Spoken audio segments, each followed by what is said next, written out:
Voici mon classement personnel de mes 10 joueurs préférés de foot all-time. Vous me l'avez demandé, le voici. À la 10e place, Beckham. Alors déjà Beckham parce que c'est le meilleur centreur de l'histoire du foot. Je le dis, l'un des meilleurs passeurs décisifs également de l'histoire de ce sport. L'un des meilleurs tireurs de coups francs de l'histoire de ce sport. Et le joueur le plus stylé de l'histoire de ce sport. 9e, Neymar. Déjà parce qu'il est venu jouer au Paris Saint-Germain et que quoi qu'il arrive, il nous a fait rêver le temps qu'il a joué sur le terrain.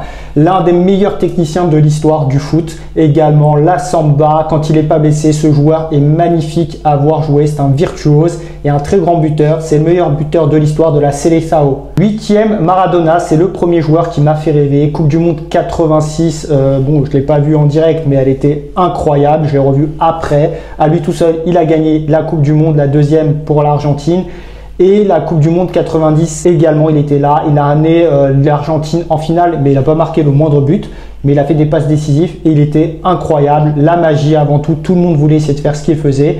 Même ça, et on n'y arrivait pas. 7e place, je mets Pelé parce que déjà le roi Pelé, même si on ne l'avait pas vu jouer, on savait que le roi Pelé c'était le meilleur joueur de tous les temps. Il y avait cette légende comme ça, bien avant les réseaux sociaux qui flottaient. 3 Coupes du Monde, quand vous revoyez ses matchs, ses actions, c'est magnifique. À la 6e place, je mets Ronaldo, le Brésilien, R9, El Fenomeno. Sa première saison à Barcelone est tout simplement incroyable. Allez la voir. Allez voir la finale de la Coupe de l'UEFA de 98. Il joue à l'Inter de Milan. Allez voir les buts qu'il met.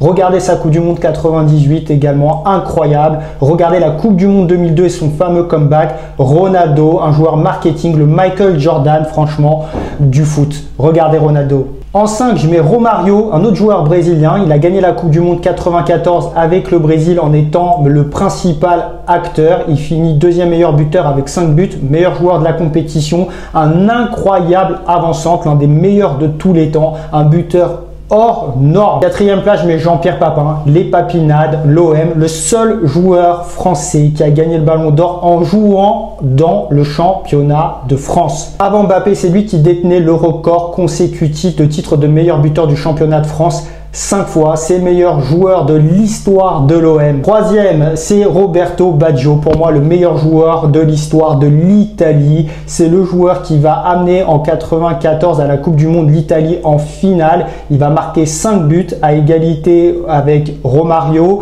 Il va commencer à marquer ses buts dans les matchs, dans le Money Time, à partir des 8e de finale de la Coupe du Monde. Mais malheureusement, il aura été blessé, il aura connu des galères. Malchanceux aussi en finale de la Coupe du Monde 94 avec son tir au but raté qui, entre autres, élimine l'Italie. Il sera marqué à vie par cet incident, c'est lui qui le dit. Il faut savoir que Roberto Baggio, c'est le Ballon d'Or aussi en 1993. Il finit 2e au classement en 94 derrière Hristo Stoichkov. Mais Baggio, c'était un talent énorme. C'était un talent qui a connu une blessure très tôt dans sa carrière, quand il avait à peu près 18 ans. Et s'il n'avait pas connu cette grave blessure qui l'a éloigné des terrains pendant pratiquement 1 an, ben, ça aurait été un joueur qui aurait pu être du même niveau qu'un Maradona. C'était un vrai talent. Mais Baggio, allez le voir, c'est la classe, élégant. J'adore ce joueur, vraiment, et ce maillot légendaire aussi. En 2e, je mets Zizou, Zinedine Zidane. Bon, alors Zinedine Zidane, peut-être la classe, l'élégance, la discrétion, l'humilité, le talent, le joueur qui pouvait marquer à chaque fois dans le Money Time et nous faire gagner. Il était extraordinaire. Quelle élégance, quel toucher de balle. Zidane, c'était la magie, c'était l'émotion, c'était la classe. Et à la première place, ce n'est pas Messi, ce n'est pas Cristiano, c'est Olivier Hatton, mon joueur préféré. Olivier Tom, le dessin animé qui a marqué mon enfance incroyable. C'est lui mon joueur préféré, c'est lui qui m'a donné envie de jouer au foot, mais c'est pas lui qui m'a donné envie de me faire cette coupe de cheveux.